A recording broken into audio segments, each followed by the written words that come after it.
Several of the kids today were saying that they would like me to tell them or show them how I make gravy, so I thought the easiest way would be to do a video. This is a very simple gravy that I learned how to make years ago when I worked for Marriott Hot Shops. It's a flour gravy, not a cornstarch gravy, and it can be used with any broth source that you have, whether it's beef or pork, chicken. In this case, what we did was we cooked down the neck of the chicken and in chicken broth, and I added some bouillon to it to give it a little bit of a stronger flavor, and I even added a little beef broth just to give it a wider flavor. But it doesn't really matter what your broth is. What does matter is that it has a little bit of fat in it. So whenever possible, we take the rendering from the pan of whatever it is you're cooking, the chicken or the turkey or the piece of pork, and try to add some of the renderings of the fat and the juices in. In this case, we did not have a lot, and so I added butter, just a little bit of butter. There's our broth cooking away there. Now, it's really important that the broth get to a low boil.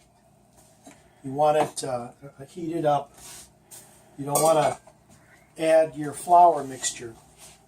Now, I don't use a roux, but I use ice chips and water, about a 50-50 mixture of flour and the water and ice chips together.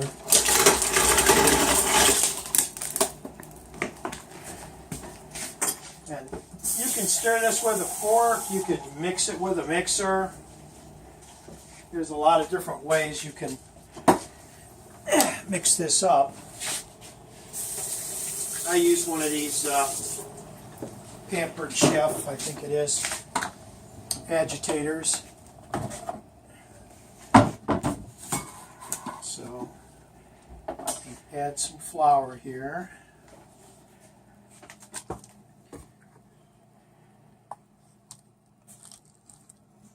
It's going to be more like 60-40 water and flour, it looks like.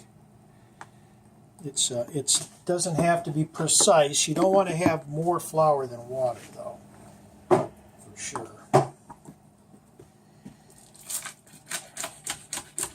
So I'm going to mix this up really well. I now have a rolling boil in my broth. I'm going to turn that down. One of the most important things is to use a sieve. I use the sieve first of all to take any large particulates out of the broth. I transfer it from the stock pot that I originally created the broth in, and I sieve it. At Hot Shops, we went one step further and we used cheesecloth, and we got it very refined. I actually like a little bit of texture in my gravy, so I leave a little of the particulates in there. But as you can see, this is nicely frothed now. And I'm going to add this in, and I'm going to try to keep the boil rolling. And I'm going to go through the sieve, take out any lumps that might form. Now, if you get some lumps that form in the gravy, you can just run it through the sieve again.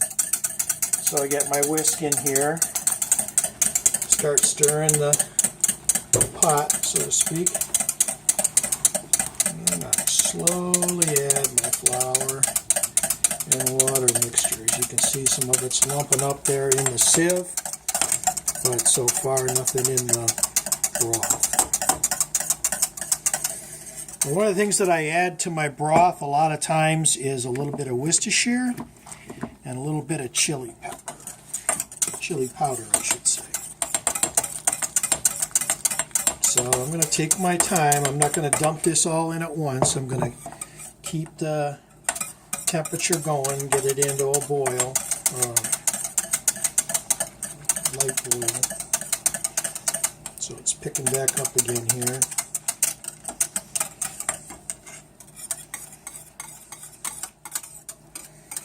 Yeah, it's going to thicken up as it cooks. One of the things, if you have the time, if you can let it cook at a low temperature for at least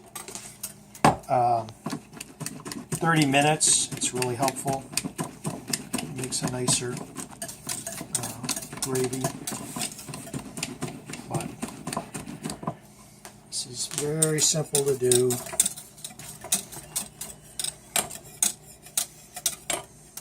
I'm doing a really big batch. I'm doing enough for 2 turkeys, so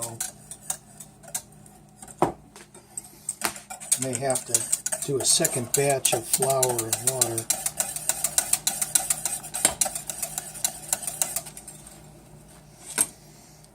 It's starting to cook down a little bit here. It's getting a little thicker, but still not quite thick enough.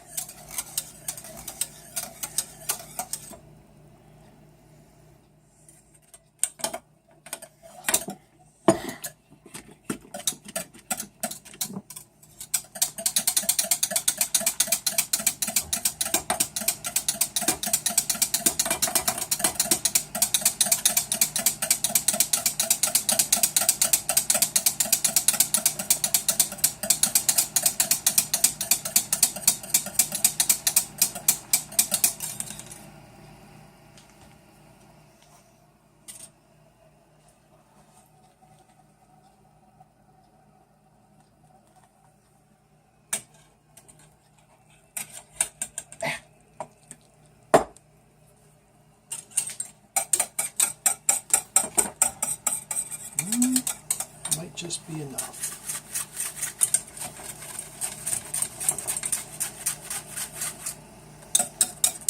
Alrighty, I'm going to let this cook for a little while. What you don't want it to do is to boil over. So I'm going to turn that down just a tad. You're going to have to watch it.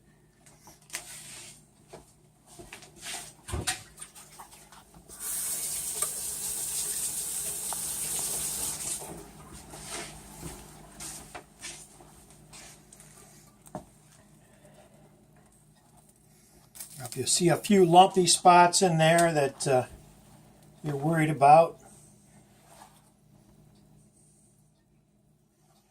you can just lift it out, hit it with a sieve.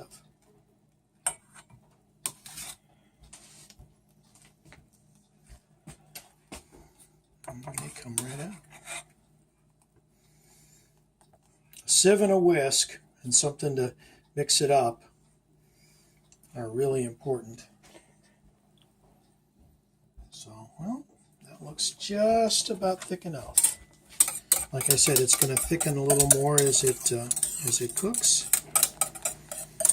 And now, sometimes it won't thicken up, and that means you don't have enough fat in there. So just throw in a little bit more butter, and you'd be surprised the flour that's already in there will just perk right up and get thick fast. I'm pretty sure I have more than enough fat in here. Doesn't require a great deal. And that's Dad's gravy.